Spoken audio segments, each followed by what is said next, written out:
तर नमस्कार मित्रांनो, तुमचं स्वागत आहे मराठी शेअर मार्केट चॅनलमध्ये. आपल्या चॅनलचं नाव आहे ग्रो अगेन लिमिटेड. लवकरात लवकर फॉलो करा आणि नवीन नोटिफिकेशनसाठी नोटिफिकेशन ऑन करा. तर आज आपण बघणार आहे की रोजच्या प्रमाणे आपलं ॲनालिसिस बघणार आहे. आणि ह्याच्या व्यतिरिक्त ॲनालिसिस करताना म्हणजे ट्रेड घेताना इंडिकेटर कोणते असतील किंवा पॉईंट पॉईंट म्हणजे इंडिकेटर जे मोस्टली यूज करतात त्यांच्याविषयी थोडी माहिती घेणार आहोत. आता बघा, हा आहे बँक निफ्टीचा चार्ट आहे. 15 मिनिटमध्ये मी ओपन केलाय. ठीक आहे. आता इथं मुवमेंट आजची काय दिसते बघा. मी तुम्हाला इथं एक लाईन ड्रॉ करून सांगतो. मिनिट.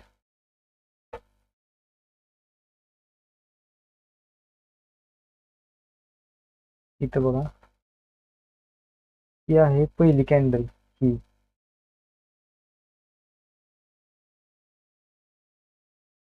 ही आहे पहिली कॅन्डल आजच्या दिवसाची आणि ही आहे शेवटची कॅन्डल. इथं बघा, ही मुवमेंट पहिल्या कॅन्डल मध्ये किती दिली. इथं पहिल्या कॅन्डल मध्ये वरती गेले एवढी मुवमेंट दिली. म्हणजे किती वरून हाय आणि लो सांगतो आम्हाला.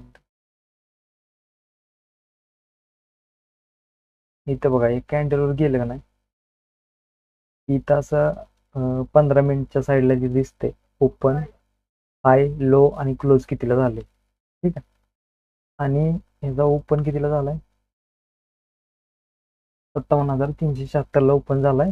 हाय गेलाय 57,754 आणि लो गेलाय 57,254 आणि क्लोज झालाय 57,707. तर ही इथं बघा, इथं किती वर झालाय, तर मुवमेंट किती झाली बघा एका कॅन्डल मध्ये. आणि त्याच्यानंतर हा इथं खाली आला, परत आला, इथं खाली आला की इथपर्यंत खाली आला आणि परत इथं मुवमेंट दिली शेवटच्या वेळी. आपण बघू आता याचा इफेक्ट जे प्रीमियम असतात त्याच्यावर कसं होत असते. तर हा मी बँक निफ्टीचा प्रीमियम ओपन केला एक, ज्याचं नाव आहे बँक निफ्टी 24 ऑगस्ट 2026 सीई. म्हणजे सीए आणि म्हणजे सीए आणि पीई दोन असतात. तर मी सीई ओपन केला. त्याचं नाव आहे 59,100. आणि इथं बघा, ही आहे पहिली कॅन्डल पीईची. ठीक आहे. आजच्या दिवसाची, तर आजच्या दिवसाची हाय किती गेला तो, हा गेला 136 रुपयाला, ओपन झालाय 95 रुपयाला, लो गेला 81 रुपये आणि क्लोज झाला 128 रुपयाला. मग इथं बघा, ओपन 95 आणि क्लोज 128. त्याच्यात डिफरन्स किती आला बघा. जवळपास मला वाटते 24 24च्या 24-25 पॉईंटचा डिफरन्स आला. म्हणजे एवढा गॅप इथं पडला. इथून परत मार्केट इथं गेलं 128ला आणि इथून मार्केट परत पडलं इथं. इथं बघा कितीपर्यंत पडलं, ही इथं पॅटर्न बनवून दिला बघा. पॅटर्न वगैरे जे आहेत ना, ते लगेच दिसलं पाहिजे तुम्हाला, तेव्हा कुठं मला ट्रेडिंग करता येईल. हे बघा पॅटर्न इथं, इथं पण हा पॅटर्न झाला तयार एक, त्याच्यामुळे इथं खाली पडला. परत इथं वरती इथं एक पॅटर्न झाला, त्याच्यामुळे इथं खाली परत पडलं. इथं परत नंतर पॅटर्न दिला आणि इथं की एंट्री झाली असती, इथं स्टॉप लॉस झाला असता किंवा इथं स्टॉप लॉस लावला तरी चालला असता, पण इथं स्टॉप लॉस झाला असता आणि टार्गेट दिलं असं वरती. ठीक आहे. डिलीट करून टार्गेट दिलं बरोबर. आता इथं बघा, हा ओपन कितीला झाला इथं, म्हणजे इथं जेव्हा हा पॅटर्न तयार झाला त्याच्यानंतर इथं ओपन झाला, म्हणजे इथे एंट्री झाली असते आपली 107 रुपये. आणि इथं बघा, इथं इथं जर आपण एक्झिट केलं असतं तर 150 रुपये, म्हणजे 107 आणि 150 म्हणजे 42-43 रुपये आपल्याला एका क्वांटिटी मागे मिळालं असतं. इथं बघा, म्हणजे एका लॉटमध्ये किती आहे ते थांब तुम्हाला सांगतो. एका लॉटमध्ये 30 क्वांटिटी आहे. ठीक आहे. एक जर लॉट तुम्ही घेतला असता, एक लॉट कितीला पडला इथं बघा, इथं बघा किती रुपयाने, हा कितीला आहे, 107 रुपये 95. 30 × 107.95 रुपये, 3238 रुपये, म्हणजे 3238 रुपये झाला असता. आणि हा कितीला गेला याचा, इथं बघा, इथं तुम्ही 150 रुपयाला सेल केला असता, तिथं तुम्हाला सांगतो किती प्रॉफिट झालं असतं. 150 इंटू 50 × 30 मायनस 3238 रुपये. बघा 1262 रुपये तुमचं प्रॉफिट झालं असतं एका लॉट माग. एका लॉट म्हणजे 30 शेअर माग. तर तुम्ही एका शेअरचं तुम्ही 43-44 रुपये तुम्हाला मिळालं असतं. हे फक्त लॉजिक तुम्हाला समजायला पाहिजे, आणि असे जे पॅटर्न वगैरे बनतात हे तुम्हाला समजणं गरजेचं आहे. पॅटर्न वगैरे समजलं नाही तर मग तुम्हाला ट्रेडिंग करता येणार नाही, हे लक्षात घ्यायचं आहे सगळ्यात महत्त्वाचं. ट्रेडिंग करताना पॅटर्न, कॅन्डलचे पॅटर्न तुम्हाला आले पाहिजे, आणि चार्ट पॅटर्न आले पाहिजे. चार्ट पॅटर्न ह्याच्यात लगेच लागत नाही. इथं बघा चार्ट पॅटर्न कुठं लागतं, इथं बँक निफ्टीमध्ये चार्ट पॅटर्न लागणार इथं. आता इथं पण तुम्हाला आता एक चार्ट पॅटर्न दिसतोय. कसं असतं, हे 15 मिनिटच्या कॅन्डलमध्ये झालंय, त्यामुळं हा पॅटर्न सहसा हे करत नाही, म्हणजे पॅटर्न चालतो कधी कधी चालत नाही. हा बघा इथे एक पॅटर्न तयार झाला, दिसते का तुम्हाला? हा पॅटर्न तयार झाला, इथं पण चालला नाही. इथं बघा, इथून परत रिट्रेसमेंट घेतली येते, ठीक आहे. त्यामुळं पॅटर्न 15 मिनिटमध्ये. हा जर तुम्ही बघितलं तुम्ही इथं 1 hour मध्ये पॅटर्न तयार झालाय, आहे का? इथं बघा तुम्हाला पॅटर्न दिसतोय, हा पॅटर्न, आणि हा चालू आहे पॅटर्न सध्या. इथं बघा ह्याच्यावरती जाऊन इथे क्लोज केलं इथं, त्यामुळे हा पॅटर्न चालू आहे सध्या. तर उद्याच्याला बघूया पॅटर्नचं काय होतंय. इथं बघा, जेवढं तुम्ही जास्त मोठी टाइम फ्रेम घेणार तेवढं तुम्हाला कन्फर्मेशन जास्त मिळणार, हे लक्षात घ्यायचं. कन्फर्मेशन साठी तुम्हाला टाइम फ्रेम मोठी घ्यावी लागेल. आता इथं पण बघा पॅटर्न तयार झाला इथं, आहे का? सगळीकडे तुम्हाला पॅटर्न दिसतोय. इथं बघा असा असं पॅटर्न झाला आणि परत खाली पडली.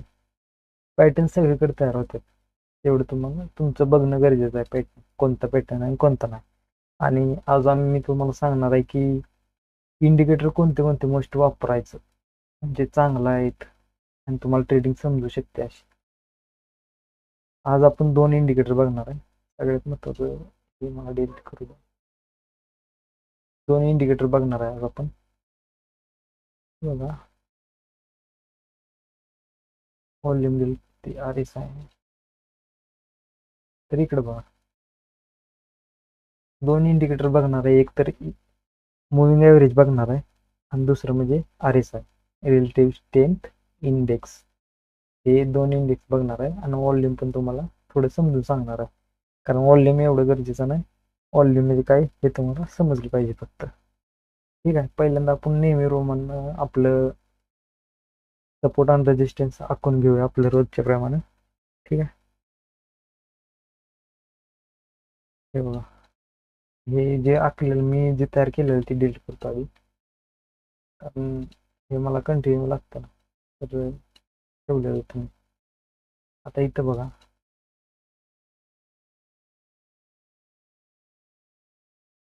इथं हा सपोर्ट आहे, सपोर्ट तयार झालाय झोन, आहे का?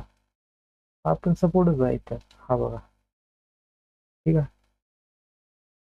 अजून एक दाखवतो मला, खाली सगळ्यात मोठा सपोर्ट एक आखून ठेवायचा. इथं बघा, हा पण एक सपोर्ट आहे, चांगला सपोर्ट आहे. त्याच्यापेक्षा पण स्ट्रॉंग हा सपोर्ट आहे सगळ्यात. इथे याच्या खाली मार्केट येऊ शकत नाही लगेच लगेच सहसा. आता इथं बघा, मी तुम्हाला मागच्या 2 दिवसाचं अनालिसिस जेव्हा केलं तेव्हा इथपर्यंत ही जी तुम्हाला, मी इथं दाखवलेलं आहे बघा,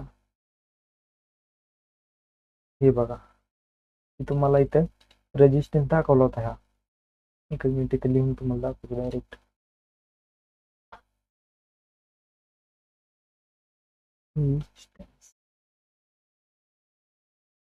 रेजिस्टन्स, ठीक आहे. हा जो रेजिस्टन्स आहे हा तुम्हाला मी दाखवला होता. मी तुम्हाला म्हणलेलं इथपर्यंत येऊ शकतं, ऐका इथपर्यंत यायला लागले इथं मार्केट मला भेटायला. ठीक आहे, काही दिवसापूर्वी मी तुम्हाला सांगितलं होतं. आता ही तुम्ही 1 hour मध्ये बघा. 1 hour मध्ये तुम्हाला जरा वेगळं स्ट्रक्चर दिसेल. ठीक आहे, इथं तुम्हाला 1 hourचे जे हे सपोर्ट रेजिस्टन्स आहे ते पण तुम्हाला ड्रॉ करून घ्यायचं. मी तुम्हाला ड्रॉ करून दाखवतो. तर तुम्ही हे जे आहे त्याला थोडा डार्क करतो. ठीक आहे, एकच मिनिट. हा बघा, हा पहिला सपोर्ट आहे. इथं इथे जास्त वेळ मार्केट थांबले त्यामुळे हा पहिला सपोर्ट आहे. हा दुसरा सपोर्ट आहे आणि हा तिसरा सपोर्ट आहे. ह्याच्या खाली काय सहसा लगेच येणार नाही.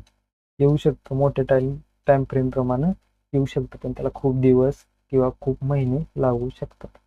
ठीक आहे, आता इथं बघा 1 hour मध्ये एक पॅटर्न बनवलाय, तुम्हाला दिसतोय का? बघा इथं आता एक मिनिट मला करून घेऊ. हा बघा,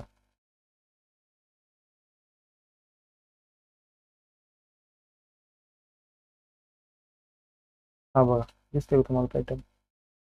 हा जो पॅटर्न भेटलेला बनवलाय डब्ल्यू, इथं तुमची इथे एंट्री झाली असते इथं, आणि इथून तुम्ही तेवढं टार्गेट तुमचं थोडंसं अचीव झालं असतं. इथं इथं पण तुम्ही एंट्री करू शकता, पण इथं जेव्हा कन्फर्मेशन असतं तुम्हाला नक्की माहित नसतं वरती जाणार आहे का खाली. तर इथं तुम्हाला ना दिसत असेल इथं मिनिट.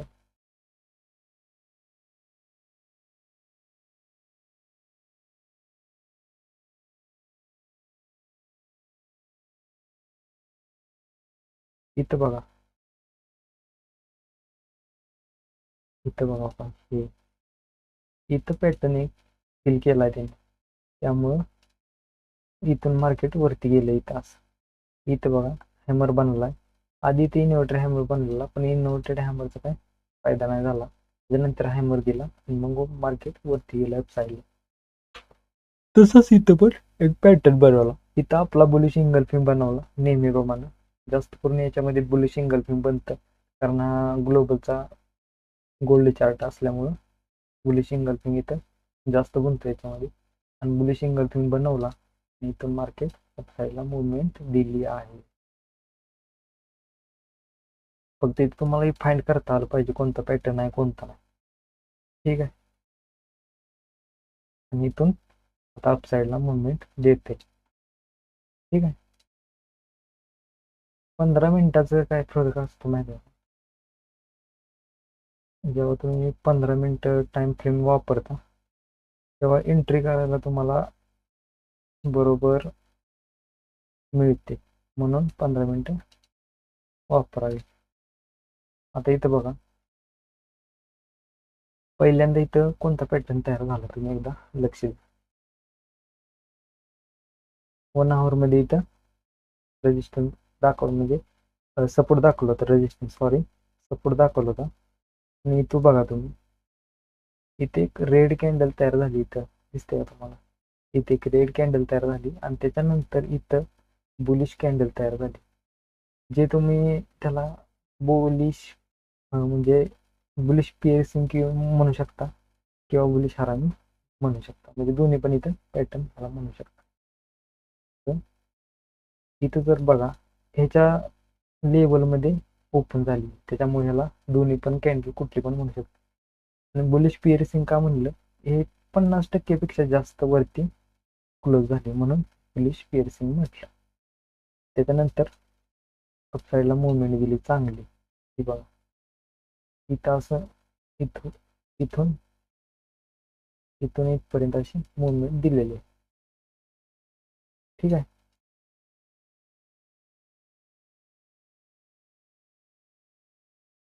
5 मिनिटं आणि 15 मिनिटं कॅन्डल हे एंट्री करायसाठी चांगलं असतं. आणि अनालिसिस करायचं तर 1 मध्ये करा, 2 मध्ये करा, 4 मध्ये, डे मध्ये, वीकली मध्ये, मंथली मध्ये. तुम्हाला याच्यावरून पुढचं प्रेडिक्शन करताना बरं जाईल. आता मी तुम्हाला सांगणार होते इंडिकेटर. तर इकडे बघा आता, याच्यामध्ये सांगतो तुम्हाला इंडिकेटर काय. इथं जायचं, इथे इंडिकेटर लावताना पहिल्यांदा इथं इंडिकेटर घ्यायचा मुव्हिंग एव्हरेज. तर इथं बघा, इथं सर्च केला ना मुव्हिंग ॲव्हरेज, याचं नाव सिम्पल मुव्हिंग ॲव्हरेज इथं लिहिलेलं बघा, सिम्पल SMA. तर हा ओपन करायचा. मुव्हिंग ॲव्हरेज मी लावलेला आहे, तर इथं मी चेंज करतो. इथं बघा, इथं जे 9 लिहिले ना, इथं 20 करायचं. 20 म्हणजे 20 दिवसाचा, ठीक आहे, 20 दिवसाचा. आणि त्याच्यानंतर काय सुद्धा बदल करायचा नाही. इथं जायचं स्टाईलमध्ये, इथे जी साईज आहे लाईनच ठेवायची, साईज आहे ना जरा थोडी साईज वाढवून घ्यायची. बघा वाढवली तरी तुम्हाला ठळकप्रमाणे दिसेल. तसं म्हणतं बघा दिसते. हे लक्षात घ्या, तुम्ही मुव्हिंग ॲव्हरेज लावल्यानंतर इथं तुम्हाला दिसत असेल इकडे बघा, मार्केट इथून वरती गेलं ह्याला क्रॉस करून, त्याच्यानंतर हे वरती गेलं, वर वर वर गेलं. इथं बघा, वरती गेल्यानंतर पुन्हा खाली आलं, मुव्हिंग ॲव्हरेज पेक्षा आलं. परत खाली पडलं पडलं पडलं, इथं आलं, मुव्हिंग ॲव्हरेजच्या तिथं आलं. इथून वरती गेलं, मुव्हिंग ॲव्हरेजला भेटायला आलं. आहे का, म्हणजे कुठे गेलं ना तर ह्याची साथ सोडा ना, त्यालाच भेटा येते 3 वेळा. तर भेटा येताना तुम्हाला इथं दिसत असेल, इथं बघा, भेटा येताना एक पॅटर्न बनवून भेटायला येते. नीट तुम्ही लक्ष द्या. इथं वरती, इथून वरती गेलं गेलं गेलं बघा, इथे एक पॅटर्न बनवला आणि खाली पडलं इथं, आहे का, असं खाली पडत भेटा येताना पॅटर्न बनवून येते भेटा. असं काही एकटे एकटे येत नाही, सगळं ठरवून येते. इथं बघा, इथं पण वर वर वर वर गेलं, इथं पॅटर्न तयार झाला, हा एक पॅटर्न तयार झाला, परत हा एक पॅटर्न तयार झाला, इथून खाली पडलं ते भेट. ठीक आहे, हा झाला मुव्हिंग ॲव्हरेजचा फायदा 20 दिवसाचा. जर ह्याच्या वरती असेल ना तर बाय साईड करायची, बाय करू शकता, आणि खाली असेल तर सेल करू शकता. त्याच्यात तुम्हाला चांगली मुवमेंट सापडू शकते. हा झाला पहिला इंडिकेटर मुव्हिंग ॲव्हरेज. आता तुम्हाला दुसरा हे सांगतो इंडिकेटर RSI. दुसरा हे करून घ्या, नाही पहिला व्हॉल्यूम घ्या. व्हॉल्यूम, व्हॉल्यूम बघा, व्हॉल्यूम पहिल्यांदा जेव्हा तुम्ही चार्ट ओपन करता तेव्हा व्हॉल्यूम लागलेलाच असतो ऑलरेडी, त्यामुळे तुम्हाला व्हॉल्यूम समजलं पाहिजे. इथं बघा, हे जे व्हॉल्यूम खाली दिलेला आहे, इथं पहिल्यांदा बेरिशनेस आलाय मार्केटमध्ये. इथं बघा, हा जो एरिया आहे ना, बेरिशनेस इथं आला, आणि परत इथं व्हॉल्यूम वाढला, म्हणजे बाहेर घुसले, इथं ते बाहेर घुसले. आपण जे लिक्विडिटी म्हणतो ना, माणसं इथं थांबलेले असतात, लिक्विडिटी सेम लिक्विडिटी. इथं बघा, मला एक चांगलं उदाहरण देतो. आता इथं बघा,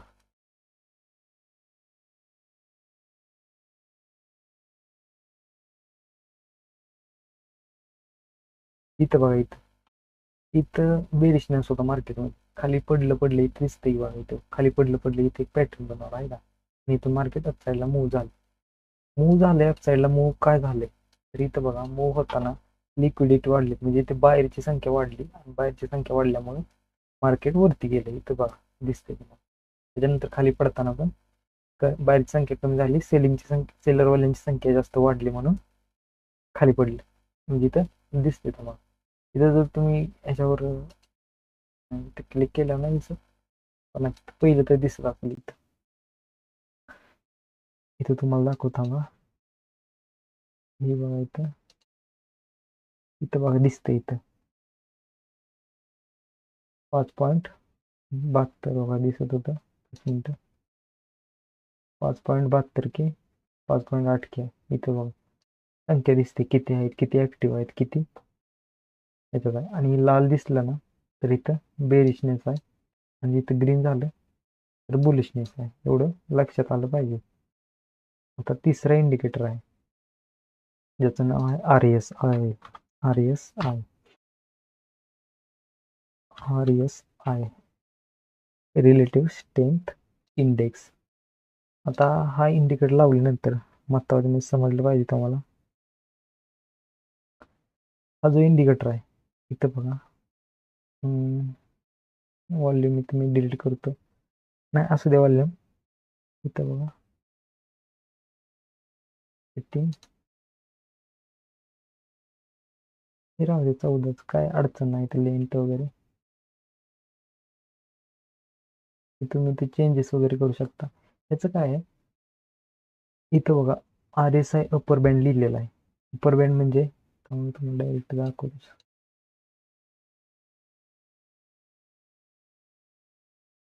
हा इथं बघा अप्पर बँड तुम्हाला दाखवतो पहिल्यांदा. RSI अप्पर बँड इथं 70 लिहिले बघा. ही जी लाईन आहे बघा, ही लाईन इथं बघा अलीकडे इथं 60 लिहिलंय, त्याच्यावरती 70 लिहिले. ही जो एरिया आहे ना 70, हा सगळ्यात वरचा टॉपचा एरिया, इथं 70 लिहिले बघा. तुम्हाला दाखवतो बघा, ही जी लाईन आहे ना ही 70 लिहिलेलं आहे, आणि ही जी लाईन आहे 30 लिहिलेली आहे. हा लोअर आहे,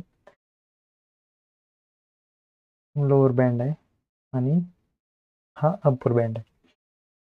इथं बघा हा सोल्ड झोन आहे. हा जो पूर्ण एरिया आहे ना 30च्या खालचा, 30 ते 15 पर्यंत, 15 ते 30 असं म्हणू शकतो हा एरियाला. हा आहे तो सोल्ड झोन आहे. सोल्ड झोन म्हणते, सॉरी, बाईंग झोन आहे. बाईंग, इथं तुम्ही बाईंग करू शकता. इथं आल्या बिनधास्त, आणि इथं मार्केट वरती जाणारच आहे, म्हणजे काही केलं तरी वरती जाणार. आणि इथं जे आहे ना इथंच तुम्ही सोल्ड करायला पाहिजे, म्हणजे बाईंग केली असेल ती इथं प्रॉफिट बुक करून निघून जायचं. त्यासाठी हा सोल्ड झोन आहे. हा किती असतो 95 पर्यंत, 70 ते 95 याच्यामध्ये असतो. आता सध्या इथं तुम्ही बघा, इथे जेव्हा तुम्ही 30ला मार्केट येते ना, इथं जास्त नाही सांगतो तुम्हाला, एकच मिनिट. इथं बघा